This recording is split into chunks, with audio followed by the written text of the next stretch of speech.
Bwana Yesu asifiwe, na kukaribisha sana katika ibada hii ya asubuhi, ibada ambayo naanza na Bwana. Napoanza na Bwana, Bwana atayaangaza maisha yako. Basi tutanguliwe na maombi mafupi. Mungu, ninakushukuru kwa neema yako na fadhili zako.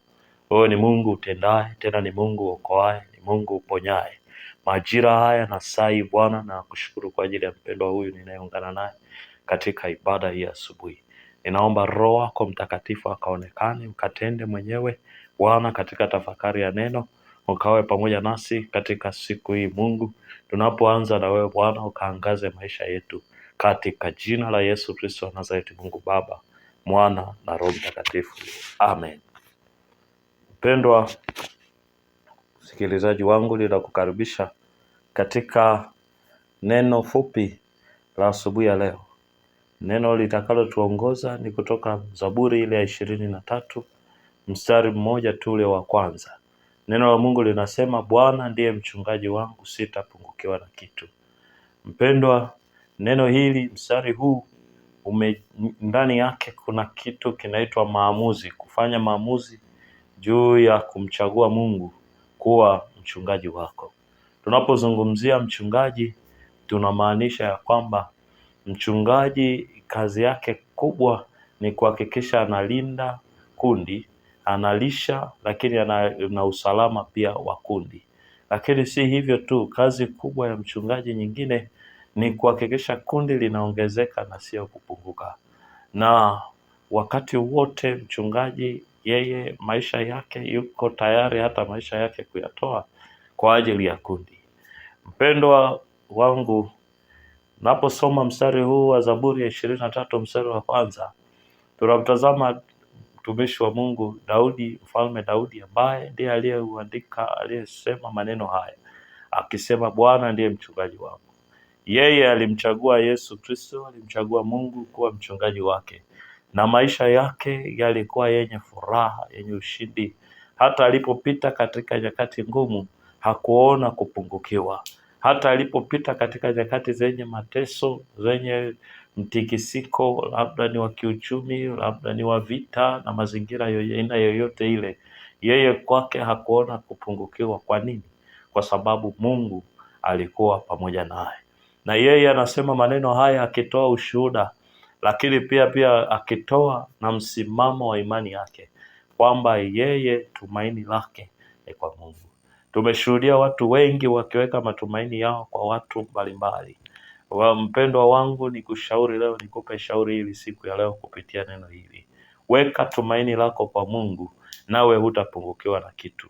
Nyakati ngumu zitakazopita kwenye juu ya maisha yako zitakuwa zinapita tu, wala hazitakudhuru, wala hautaanguka.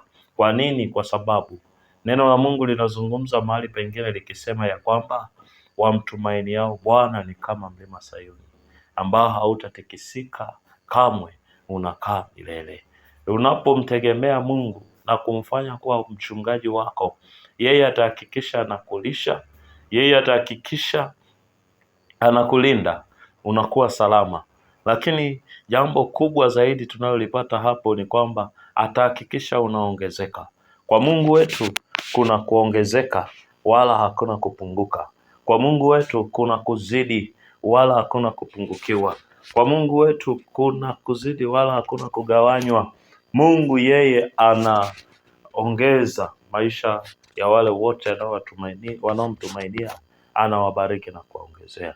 Ukisoma kwenye Mwanzo ile sura ya kwanza mstari ule wa 27, Bwana Mungu akawabarikia, akawaambia, zaeni mkaongezeke. Kwa Mungu kuna kuzaa, kwa Mungu kuna kuongezeka, kwa Mungu kuna kumiliki. Unapomtumaini Mungu, unapokuwa na Mungu, unaenda kumiliki. Unapokuwa na Mungu, unaenda kutawala. Unapokuwa na Mungu, unaenda kuzaa na kuongezeka na kuijaza nchi. Nchi yote itajazwa na matunda ya baraka nyingi ambazo Mungu ataziachilia kwenye maisha yako. Nikupe shauri hili mbele zako, mpendwa wangu, kuamua leo kumchagua Mungu. Umpe Yesu Kristo maisha yako, naye Bwana akayaangaze maisha yako siku ya leo, na Mungu alibariki neno lake. Amen. Na kushukuru Mungu kwa ajili ya mpendo wangu huyu. Ninamsogeza mbele zako nikiomba Roho wako Mtakatifu akawe juu yake. Anapofanya uchaguzi wa kukuabudu na kukutumaini wewe Mungu, ninaalika neema yako ikamfunike. Ninaalika uwepo wako na upendo wako ukawe pamoja naye.